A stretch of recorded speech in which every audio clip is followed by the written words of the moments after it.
Episode 131 of Five Drinks Every Night. In the show, we bring the questions, guests bring the drinks. We try to wrap up before midnight. Today, we are sitting down with Paul Hletko, founder of Few Spirits. But before we do, like and subscribe, hit the bells, the whistles, leave a comment if you like the episode. Let's get started.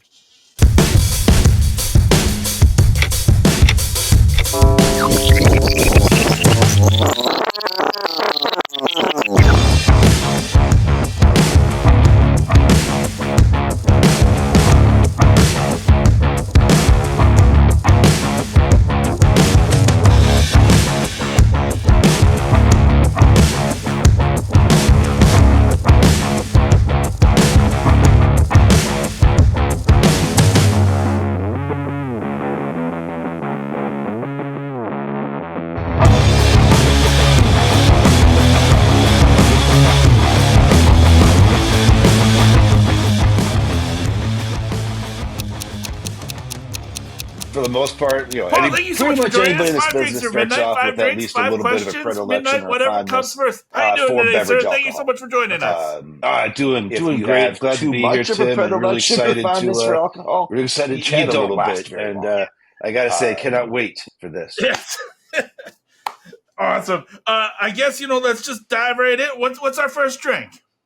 Few Spirits, straight bourbon whiskey. Bam. It's our core. It's our market. It's our number one seller. Kind of that's what we rely on right there. That's our day in, day out. I think it's our flagship. I think a lot of people try to hide and wait for the flagship till the end. Let's just jump right in, baby. Nice. Oh, that was terrible. There. Well, all right. That's a good pop right there. It was my fault. I twisted it too hard, so that's my fault. That was would have been a good one. But all right. Yeah, I like your bourbon. Your bourbon's good. Not as good as the rye, but this is damn good. So this is good to start off with. But yeah, it cuts both ways, man. Some people like the bourbon better. Some people like the rye better. Yeah. But the bourbon outsells the rye 2-1. So all right, nice. Well, cheers to you, sir. Cheers. All right. So question one. It's always an origin story. But how does one get started in the spirits business? Well, you get started in the spirits business by having a life that's kind of full of mistakes and poor judgment, which is that's just the reality of life, man. For the most part, pretty much anybody in this business starts off with at least a little bit of a predilection or a fondness for beverage alcohol. Okay. If you have too much of a predilection or fondness for alcohol, you don't last very long. This is not a great business for alcoholics. It just simply isn't. But the people who really strive and really, really survive and do their best are people that are passionate about life. They're passionate about beverage alcohol, yeah, but what they really are about is those experiences that you share with your friends and family. That's what this business does, is bring people together. Yeah. And I think those are the people that really value that. Those are the people that do the best.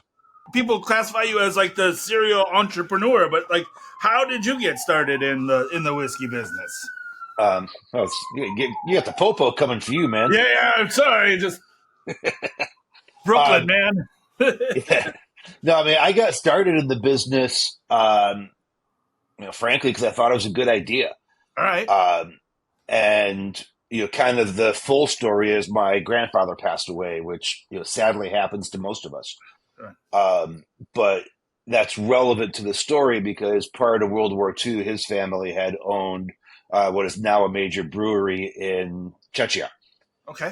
If you're up on your world history, and especially these days, hopefully you are, you recall that in 1939, the Nazis invaded what was then Czechoslovakia, and it confiscated the family brewery and murdered the entire family in the camps. My grandfather was the only survivor out of all of his siblings, aunts, uncles, grandparents, parents, siblings. Everybody was wiped out in various camps. And then he spent the rest of his life trying to get the brewery back, but he never did. And so when he passed, it kind of struck me that all of his family history and legacy and, you know, everything that my family had kind of done and built up was gone forever unless I did something about it. And so A Few Spirits is really kind of me doing something about, what our family has lost and trying to bring it back. Nice. So, I talk a lot to people. We talk a lot about the story, and, Few Spirits, at least to me, I mean, yeah, you know what? I'll be straight up, man. Few Spirits is a business. This is how I feed my kids. This is how I put pizza in my kid's belly. Uh, it's how I pay my mortgage. Like Yeah. this, Few Spirits is 100% a business. Okay. But if it was just a business to me, it just couldn't exist. I don't do well like that. So to me, Few Spirits is also art. Okay. We're really trying to put liquid art in a bottle every day. It's not just here's some schlock I got from MGP. Here's some other stuff. Check this out. Few Spirits is art to me. But even more than that, it really is blood, and it really few means more to me than business, and it means more to me than art, because it's all about where I come from, and it's what courses through my veins, and it does course through my veins on occasion.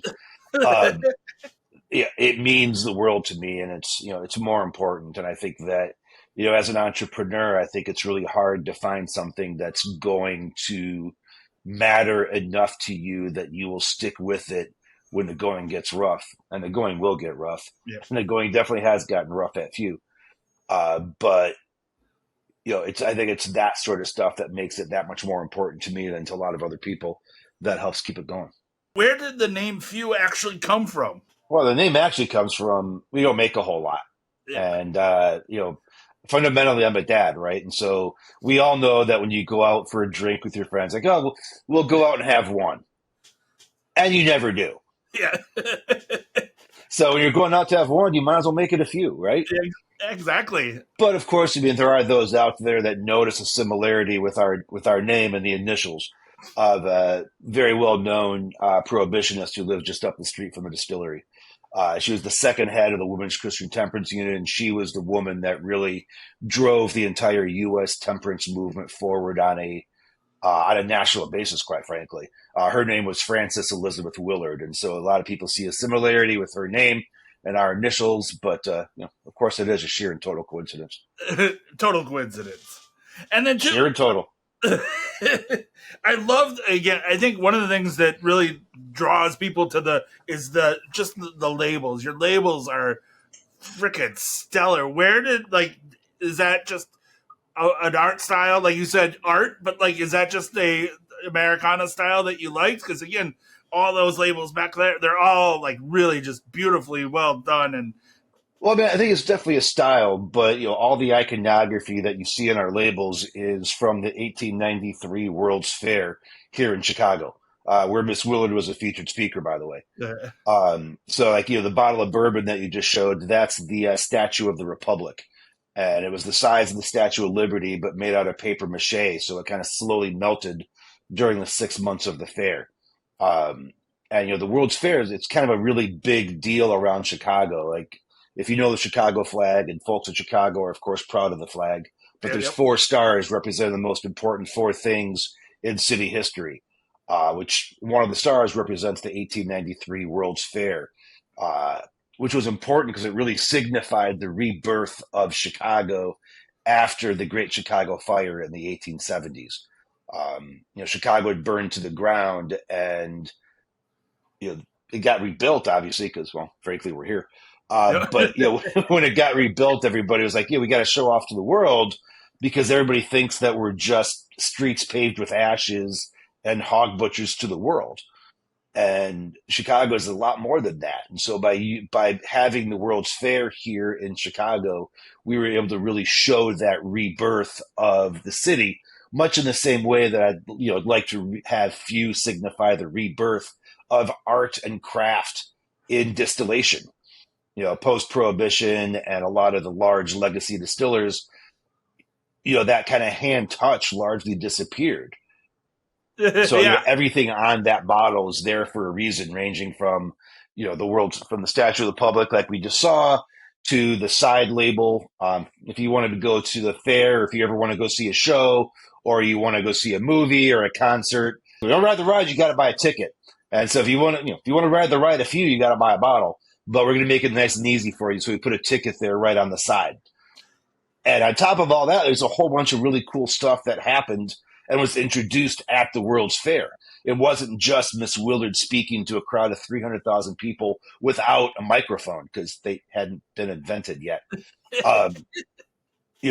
There's a whole bunch of stuff that debuted, ranging from Cracker Jacks. What do you want? Nip, smackin', whip, smackin', patty, whackin', inkin', knackin', gilberackin', scalawackin', Cracker Jackin', Cracker Jack. Cracker Jacks got introduced at the World's Fair. Yep. Bicycle playing cards got introduced. Thomas Edison was there showing off his brand new invention of the incandescent light bulb. A young German immigrant had just started a brewery up in Milwaukee, and he won a blue ribbon for his new beer. This guy named Gustav Pabst. Gustav Pabst won a blue ribbon at the World's Fair.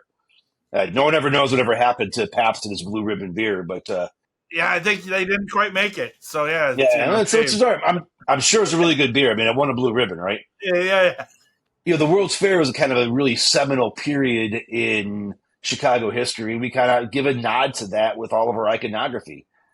It's all stuff you would have seen. Like when we get to the rye, which is probably up next, a few rye, it's got a picture of the World's Fair water fountain, which was the world's first electric water fountain. People just started learning to control electricity, but they knew, that water and electricity don't mix, right? That's why you don't take a boombox into this bathtub.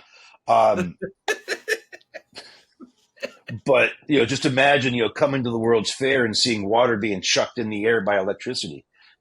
Your mind would be blown. Like, what the actual F is this? Yeah. But here you are in Chicago discovering the best and brightest in technology and art and philosophy. And, it's the best of the brightest of the world, at least at the time. Well, there we go. I mean, I think that's a fucking awesome origin story. We got a little bit of history. We got, our loves, and we love to create. So I think this fucking bourbon is just amazing. So cheers to you, Sarah. That's question 1.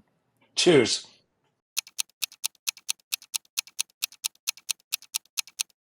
Excellent. All right. Question 2, drink 2. What are we drinking? Few Spirits Straight Rye, mash bill of 70 rye, 20 corn, 10 malt, French wine yeast, 2 ferment. So really kind of an outlier in the world of whiskey, especially an outlier in the world of rye, because you've kind of got that right in the middle rye content. You got enough corn in there to give it just a little kiss of sweetness, adds a whole bunch of complexity. And then that wine yeast for the ferment adds this insane fruitiness that is completely different and surprising. And, it's this big, rich, full flavored depth of flavor whiskey that, like I said, we win all the awards, man. Give it a try. Yeah, this is fucking yummy. I don't even know how to, but yeah. No, man, there's nothing like it out there, man. There's just nothing like it. And if you don't like it, cool breeze, bro. Yeah, move on. Drinks. Drink what you like. But you're missing out if you don't give it a try. Yeah, Few Bourbon, like I said, it's our number one seller, but Few Rye is the product that got us to where we are. So I think it remains our product with the most hype. It was Whiskey Advocate Magazine's Craft Whiskey of the Year a couple of years back. We've won all the awards that there are to win. Jim Murray called it a whiskey to live for, which I think is a pretty high praise. Even if you ignore Jim Murray's personality and who he is, which is probably best that way. But that's pretty high praise from a relatively formerly well-respected whiskey critic. Yeah, no. Again, I was not shitting on it. I just, your bourbon's amazing, but your rye's, in my opinion, fucking even better. Yeah. It's not about shitting on anything, right? It's about different people liking different things. And that's, frankly, that's the whole fucking point of the whiskey industry, man. Yeah. And even if you like one whiskey better than the other one, maybe you're not in the mood for that today. Maybe you're in the mood for another one. Right. That's why we make multiple things, man. That's why flavor in whiskey is key. And like I always talk about, the goal at Few, our ultimate goal, our mission statement, if you speak corporate lingo, is to make the best whiskey in the world. Now, we will never make the best whiskey in the world, not because we're not going to make great whiskey, but because I don't think the best whiskey in the world exists. Exactly. There is no such thing as the best whiskey in the world. There might be my favorite whiskey. There might be your favorite whiskey. There might be the listener's favorite whiskey. And none of us are wrong, man. Right. Like, if that's your favorite whiskey, you know what you should do? You should pour a drink of that. I'll pour a drink of me, and let's share a drink and get together and have a good time. Exactly. That's what whiskey's about. It's not about, this brand sucks. No, man.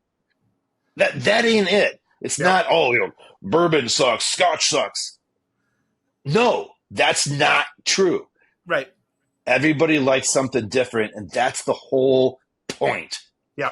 Can't we just be people? Right.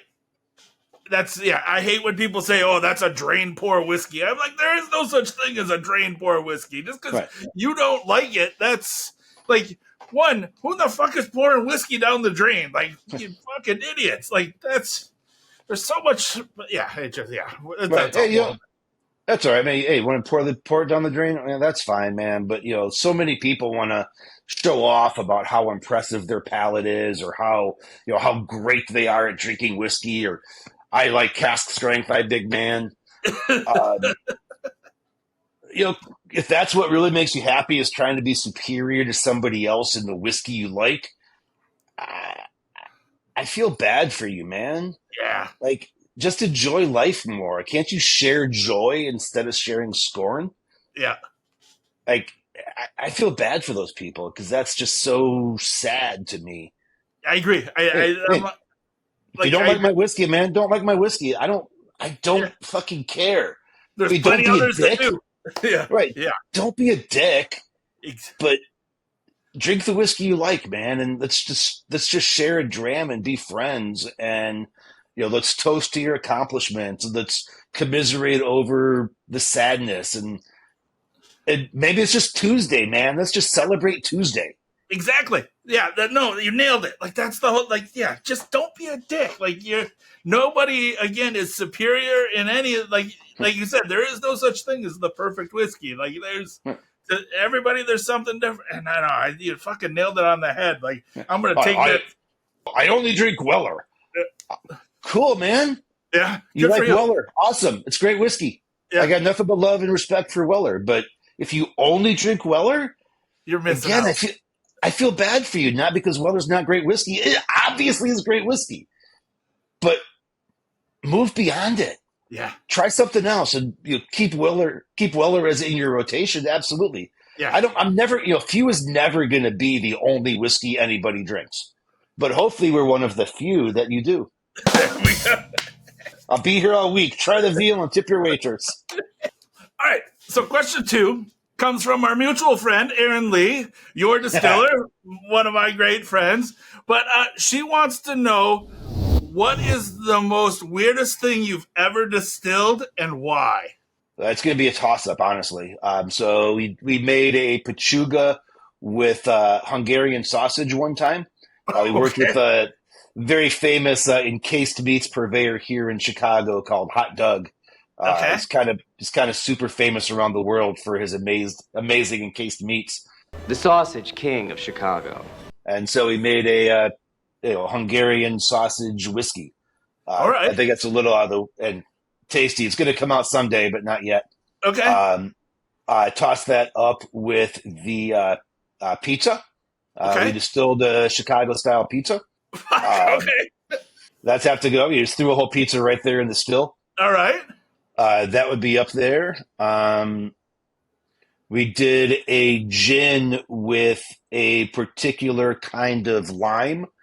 We called it the Brexit gin because all the other botanicals voted out which one. And it just left nothing but lime and juniper in there. All right. it got released as they call it botanical democracy because it was sold in the UK and they didn't find Brexit gin nearly as funny as I did. But I still think Brexit gin is really damn funny. Yeah, I think so too. It was lost on the Brits. Yeah. So I think that would have to be up there.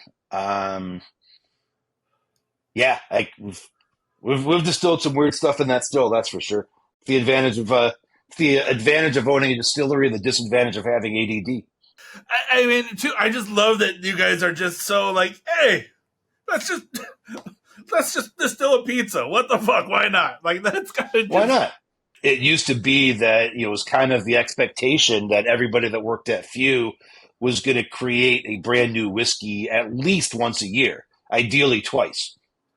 And we always had to work with everybody to say, look, the goal here is not to make a whiskey that's going to be commercially successful. The goal here is to make a whiskey that's going to be fun to make. Yep. And the more fun we have, I think the more fun people are going to have drinking it. Because I think you could really, I really think that if you're having fun making it, it's going to be fun to drink. All right. Now that we've gotten a little bigger, you can't do that as well anymore, which is sad. But we did just kick off another year of experimentation. So, we're making a whole bunch of new whiskeys, and we actually just released a whiskey that Aaron created last week.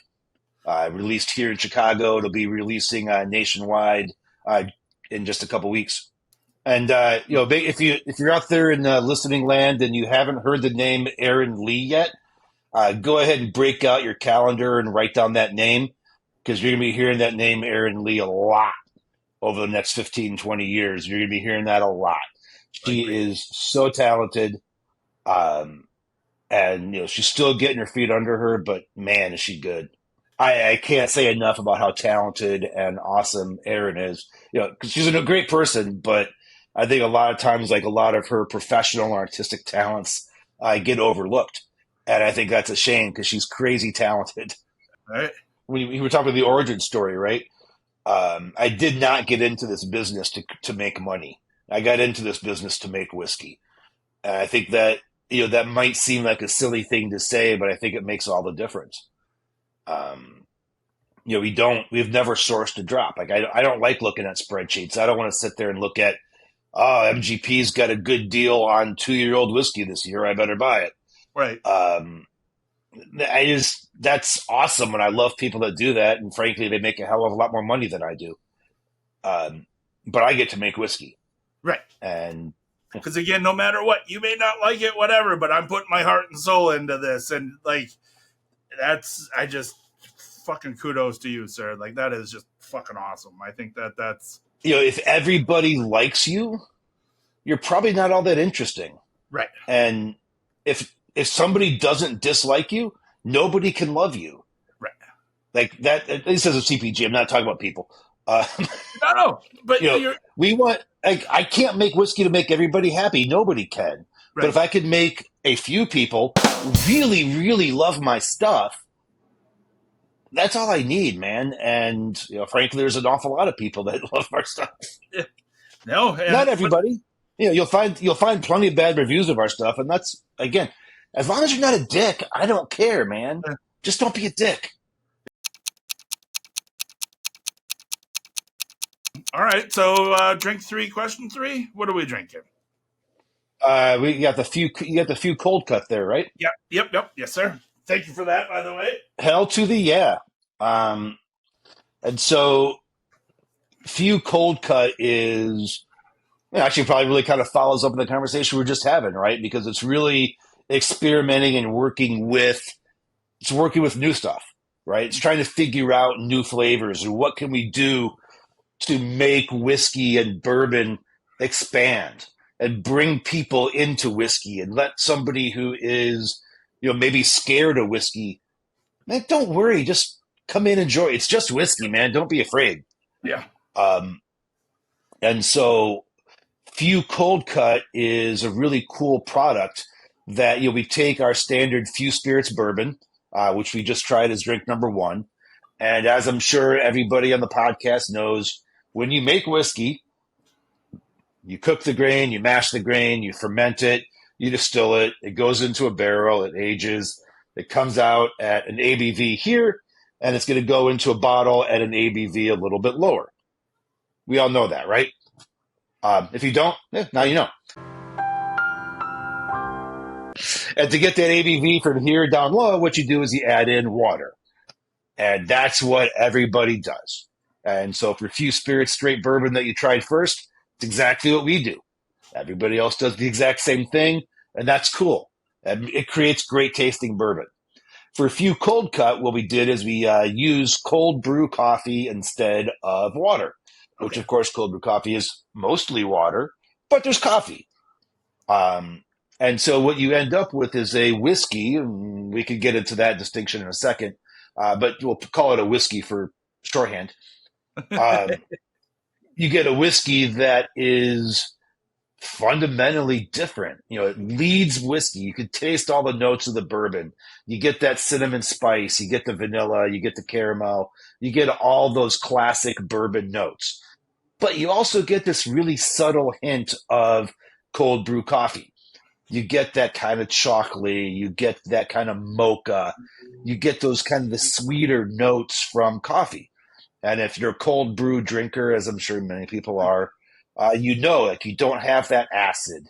You're not going to have the same bitterness. It's not bitter. It's the sweet side of the coffee bean, which is weird if you're not used to cold brew, but there is a sweetness to cold brew. At least compared to traditional black coffee, which is not to say that black coffee is bad. We do cold brew, and as I don't know of any. Well, there are now a couple of people doing it because if you ever want to know what the whiskey business is going to do in a couple of years, look what we're doing today. Burn. Yeah, we've been copied but never equaled. Very nice. And so you get a really cool. It's cool. It's interesting. It's delicious. And, I was talking with Lou Bryson a couple of years ago about, innovation. And, it's really easy for a distiller to come up with a whiskey that the whiskey nerd is going to want to try and, get a little notch on their Glencairn glass. It's really hard to make an innovative whiskey that people are going to want to come back to. And I think that's where cold cut is. A whiskey distilled with Hungarian sausage. Everybody's going to want to try that. Yeah. And it's really good. Are you going to come back to it? Maybe, maybe not. You chalk it up on your Glencairn and you move on. Yeah. Few cold cut is something that you can reach for time and time again because it's different, it's interesting, it's fun, and there's nothing, there's nothing really like it out there. We work with a friend of mine who owns a coffee roaster. It's the coffee that I drink. It's a friend of mine. He became my friend after I tried his coffee. It's my favorite coffee. It's what I drink. And so we work with him, and we use his cold brew. Oh no, sorry. I was going to ask if it was a Chicago coffee that you were using. So that's fucking awesome. Yeah, the roaster's called Passion House. Look them up online. If you're a fan of the band Fish, you'll definitely like Passion House. PH, right. Passion House, Fish. So I always say that I think the first sip is always leads bourbon, and then as you sip more, the coffee comes in more. Yeah. And I think it's a little bit like a sine wave: bourbon, bourbon, bourbon, coffee, coffee, coffee, coffee, bourbon, bourbon, bourbon, bourbon, and it just kind of varies. And I think it's one of the things that makes it interesting. That's nice. That's really nice. We get So we're talking. We talk about open quotes around whiskey. Legally speaking, it's no longer a whiskey. Because we're not just adding water. There's something else in there. Sure. And so you get a lot of the whiskey nerds and whiskey aficionados that say, oh, you can't do that. And my response is that, actually we can. We actually have the technology. Gentlemen, we can rebuild him. We have the technology. We did. And it's in the bottle. We did. Yeah. If we can put a man on the moon, we can put coffee and whiskey together in a bottle. In a bottle. We did the technology exists. And so, but then you get, then it's not whiskey anymore. I'm like, you're absolutely right. It's not. Strictly speaking, it's a DSS, Distilled Spirit Specialty, but we tell you exactly what's in the bottle right there on the label. It's bourbon whiskey with cold brew coffee. It says it right on the label. Yeah. You can show it right there in the video. Bourbon whiskey with cold brew coffee. Bam, it's right there. And so that's it. There's no sugar added. There's no chemicals. There's no flavorings. There's no nothing you wouldn't feed your mother as long as you like your mother. It's just bourbon whiskey with cold brew coffee. And if you don't like it because it's not whiskey, okay, man, cool, drink something else. Yep. Again, don't be a dick, but we tell you exactly what's in the bottle. And to me, that's what the key is. Is it whiskey? No, man, it's not. It's whiskey with cold brew coffee. If you don't like it, don't drink it. All right, so question 3. What are some of the biggest challenges you faced as an entrepreneur in the spirits industry? Biggest challenges I've faced as an entrepreneur in the spirits industry. Financing, frankly. That cash flow cycle of, making whiskey today and selling it in 5, 6, 7 years. That's really, really hard. And I don't think people fully comprehend how hard and difficult it is to do that. And, you hear a lot of people complain, whiskey's so expensive. Whiskey is way too cheap. I'm sorry to be that guy, but that is the reality. That if you're going to grow a business in spirits, let's say you're going to grow 20% a year, which is pretty good. I need to be laying something like 3 times as much whiskey down today to fill my demand in 5, 6 years. And I don't have that kind of money, right? If you're starting up and you're a small entrepreneur, you don't have infinite money. It takes decades to build up that sort of inventory.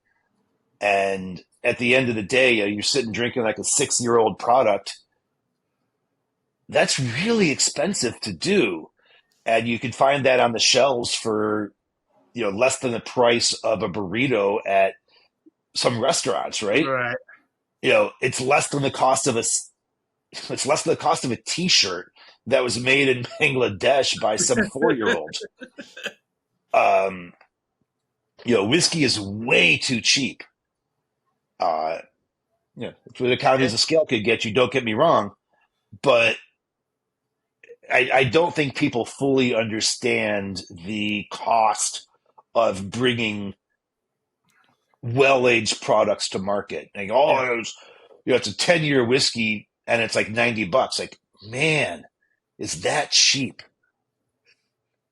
Yeah, no, that's 10 years. It took 10 years. Just imagine the amount of money that 10 years cost you. Like the electricity, the rent, the everything. Storage, insurance, even just the barrel, right? You've got the barrel and it's leaking whiskey every day, right? You got the angel share. So you bought the barrel, you filled it up with whiskey, maybe it cost you this, but then by the time 10 years have gone, half the whiskey, 3/4 of the whiskey is gone. So just to get your money back, you've lost 3/4 of your inventory. So you got to pay for all the inventory that you lost to the environment. And you got a retail price of say $90, but the distiller maybe only gets 45 of that by the time you go through distributors and retailers and all that. You've got all the taxes on it. You got $13.50 a gallon, and whiskey is really cheap. Yeah. We usually do a question 3 is usually kind of what we call our talking shit segment because we've had 3 drinks already in, and so we're a little bit looser. But again, since we just met, I didn't want to really go that route. But now we're getting there. And again, you kind of brought it up a little bit, and I wish I would have saved this, but I'm going to use it as a follow up. But when people come up to you and be like, "Oh, this is technically not whiskey," and you fight, and we asked Bernie Lubars the same thing, like, what is kind of the worst thing that you hate about going to an event and talking about your whiskey? He blames the cork dorks. He's like, I don't like to fight with people that think they know more than me. And he's like, I usually just end it with, how's your whiskey coming along? What's your go-to line on dealing with people like that? I just honestly, I just kind of think it's sad. I mean, I think a lot of people just want to show off and prove how much they know, and I don't get it, man. Like, is it really fun for you to try to lord over somebody else that you know more than them? Um, I just think it's really weird. Yeah. Like, why is that what gives you happiness? Like, trying to condescend to somebody else makes you happy? I'd really rather spend my time sharing stuff. I'm happy to answer questions or, people asking the most asinine questions. You're like, really? Why do you care?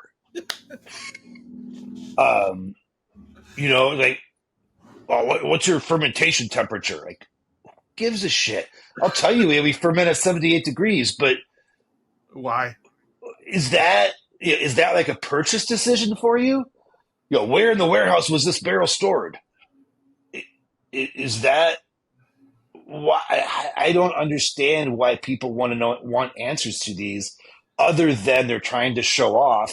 And if you're trying to show off your whiskey knowledge to me, and not to be a dick, but you better come. Yeah. You best come correct. Yeah. And I guarantee you, there's people out there that know more about whiskey than I do. But frankly, most of them are my friends. Right. And they make whiskey, probably. And they make whiskey, and I can tell you what, not a single one of them would ever be condescending to me or to somebody else if they didn't know something about whiskey. Like, if you actually know whiskey, you're not going to be condescending. Right. But I will say the number one thing is when I'm with women that know more about whiskey than any of these dickheads, and they won't talk to the woman because they'll talk to me. Yeah. Or, we'll get to, I think we're going to drink Bren in, as drink 5. And, Allison, who started Bren, again, one of these people who knows more about whiskey than I do. But, she and I will be standing at a whiskey festival together, and they will completely ignore her until it's time to take a picture. Of course. And then they get a picture with her, and when they put their arm, they go to put their arm on me as a hug because we're of course good buddies. It's going right on my shoulder up here. Yeah. They go to touch Allison. They're going as low on her back as they think they can get away with. Yeah. And that drives me up the absolute wall. I've actually taken guys' hands and taken it off my shoulder and put it right on my ass cheek. Because, we're grabbing ass? Go ahead, let's grab my ass, bro. Yeah. You grab the ass of whiskey people? Yeah. There's my ass. Here's my Enjoy hand. my Right ass, bud. Yeah. That's what we're going for? Yeah. Get a huge cup of this cheek. Yeah. Grab on and hold on tight. Grab on, bud. Yeah. That's the thing that drives me up the wall the most is the both the overt and the covert chauvinism that exists. And that's the reality of the world, right? Like, I can't change that. I can try, but I'm just a guy, right? Right. But I think it's kind of up to all of us and frankly, it's not on the women to fix that. You should also say that, right? That's on the men. Call it out. Say, dude, what the fuck are you doing?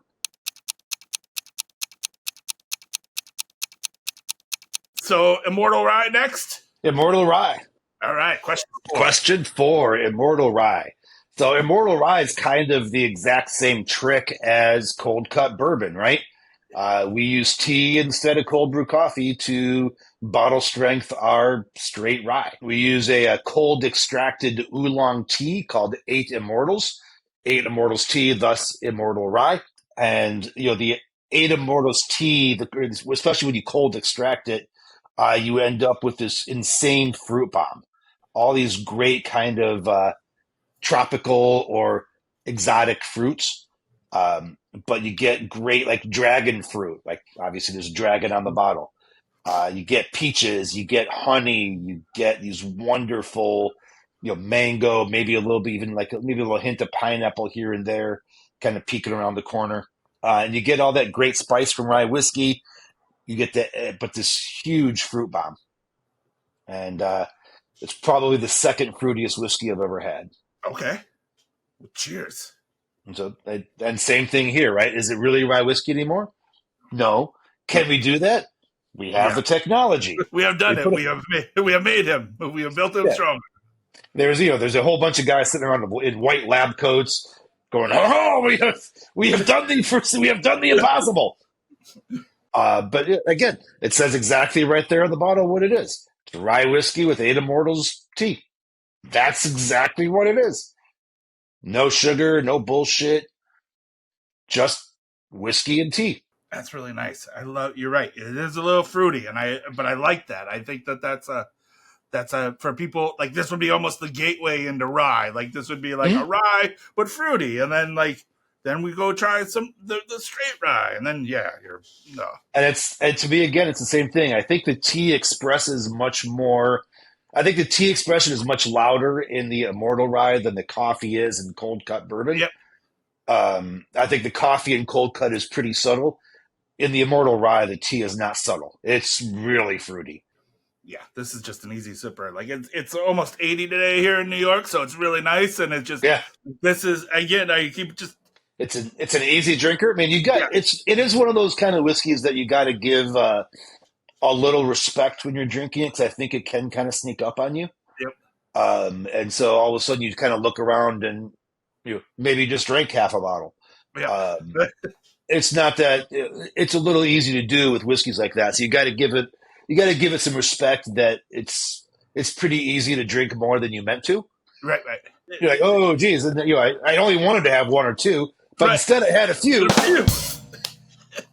All right. So question 4, I need to read this out loud because this is a quote from you, and I want to make sure that I get it right. But I want to make things. I want to create, to build. I love working with few because it provides this amazing outlet for all these creative instincts and to drive creative. So my question 4 is, what are some aspirations that you have for few in the future? I think the goal for few is to be able to maintain who and what we are. We started off as a small little scrappy company that is focused on art. And my hope and my vision is to maintain that as we've grown, now we're part of a very, very large company. Yep. We got bought by Heaven Hill a couple of years ago. Yep. So if out there you don't know that we're bought by Heaven Hill, we were bought by Heaven Hill. And so I think it can be a little difficult to maintain that creativity and that art when you're just a cog in a massive wheel. And so, I think that's my hope for the future.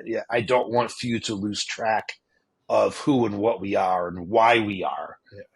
Yeah. That's what it's about. And, the people that work at Few, from me to Aaron to Sydney to Riley and to Skylar, and, people have worked there in the past, guys like Stephen Kaplan and Sam Balowski, and, some of these incredibly talented people come to Few to create and make art. And I don't want to lose track of that. So it's a couple of years ago, we hired this woman, Sydney Jones, as a distiller. And Sydney is one of the most talented distillers you'll ever meet. But I had never actually hired a qualified person before. I'd never hired anybody that knew how to run a still. I didn't know how to hire somebody that knew what they were doing. Like Sydney Sydney knew what she was doing. Yeah. And so that was kind of a weird thing, that Few had never hired a qualified person. We'd only hired artists and creatives.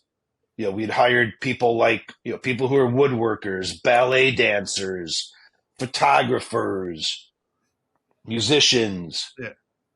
That's who Few was. It was never people that knew how to run a still. It was people that couldn't sit still. It was always people that had to make something other than whiskey. Because I could teach you to make whiskey, right? I could teach anybody to make whiskey, but I can't teach you to care. Right. And I can't teach you to create, and I can't teach you to be interested and I can't teach you to be rewarded by creation. Only an artist can do that. And so that was a really weird person to hire, not because Sydney's who she is, but because she was actually qualified for the job. And again, you said like you could teach people like their whiskey is a formula. You can come in and you can make whiskey. Yes, you can. You can come in and be like, boop, boop, boop. That's my 4 steps. We're done. You call it a day. But to actually care and innovate and create whiskey is something that's truly amazing. And like you said, have people like that care, I think is just, that's that's what you're like. You look at Erin, like, she came in, she was, she wasn't that qualified, of course. Yeah. But she didn't come out of whiskey, really. She came out of other stuff. She came out of fashion. She came out of tea. That's the kind of person that we've always kind of hired, is people who are creatives outside the world of liquor.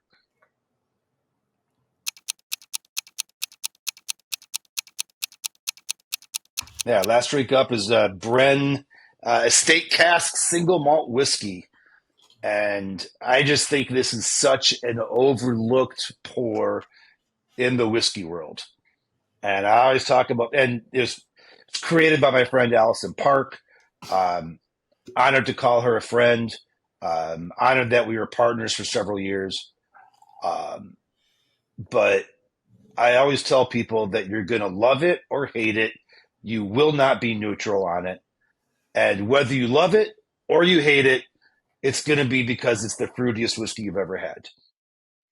We love it. We had Allison on the show. She was amazing. And yep, we're big fans of Allison. So I mean, it's a French single malt, 100% malted barley, biodynamic. It's grown on the farm where the guy's primarily a cognac negociant. And they grow the barley to replenish the soil for the grapes for the cognac. Yeah. And the guy just had all this barley, and he's like, "Well, I'll distill the barley." It's aged in cognac casks, and I just think it's completely and totally wrongfully overlooked that it's a single malt whiskey that you can drink by the pool. Yeah. You can drink it on the beach, and like I said, it's the fruitiest whiskey you're going to have. The blueberry muffin tops, creme brulee, all these great flavors that you're not used to in whiskey. And people always talk about tasting notes. They want to taste different whiskeys. Jump into Bren, man. There is nothing. You have never had anything like it. And you're going to love it or you're going to hate it, but you're not going to be neutral. Right. No, but again, if you're neutral, then no one loves you. So, you got to either have the spectrum, like you said, either, if people hate it, then there's people that love us. So, but if you're neutral, then you're nowhere. So, but and again, you just can't go wrong with it. Like, is it something that, I'd want to drink all the time?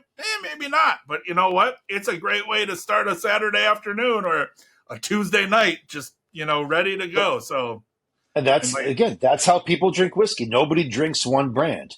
There's just a few brands that people rotate between. And, Bren can and should be one of those brands that is always within reach because even you've got friends who are diehard whiskey fanatics. They've never had anything like it. Yep. You've got friends that are coming into whiskey and don't know anything about it. They're going to love it. You got men that are going to love it. You got women that are going to love it. All legal drinking age, of course. Yes. Of course. But it's a great whiskey for the beginner whiskey drinker. It's a great whiskey for the experienced whiskey drinker. Yeah. It stands alone in the whiskey market, and I just think it's wrong that it's overlooked. All right. So question 5 comes down to the flip of the Whiskey Wednesday coin. You could flip it, you could spin it. You don't have to answer. The coin gives us the answer. But if you want to answer, please feel free to respond. So, yes, there we go. Question 5. Are there any upcoming limited releases planned for Few this year? Well, we just released our actually, I have to flip it. Better say fuck yeah. Flip it a couple times. Yeah, it better say fuck yeah because the answer is fuck yeah. Oh shit! Oh, it said fuck no. Oh shit, your coin's broke, or I'm just not getting any limited releases this year. So the coin lies. The coin Yeah. doesn't always lie, but the coin lied here. Yeah, Yeah. we just released our Smashing Pumpkins edition that we worked on with our mutual friend Aaron. Fantastic whiskey. We worked with a absolutely killer rock band, the Smashing Pumpkins. Yep. And it's delicious. We use tea from Billy Corrigan, who's the singer-songwriter's tea shop, just about 20 minutes away from here where I live. And it's another one of these whiskeys that's just completely unique and different. It's similar to the Immortal Rye, but it's bourbon. Okay. So we few bourbon proofed down with cold extracted tea from Billy's tea shop. And, just released in Chicago on May 1st, last week. It'll be rolling out nationally in just a couple weeks as the trucks move around the country and distributors get stock and so on. It'll be available on our website, fewspirits.com, very shortly. Paul, thank you so much for joining us. That's 5 drinks down, 5 questions answered. It was a true pleasure. It took a year, but we finally fucking did it. So again, thank you so much. I appreciate your time, and I hope we can drink together very soon. So cheers to you, and hope to see you soon. See you, everybody.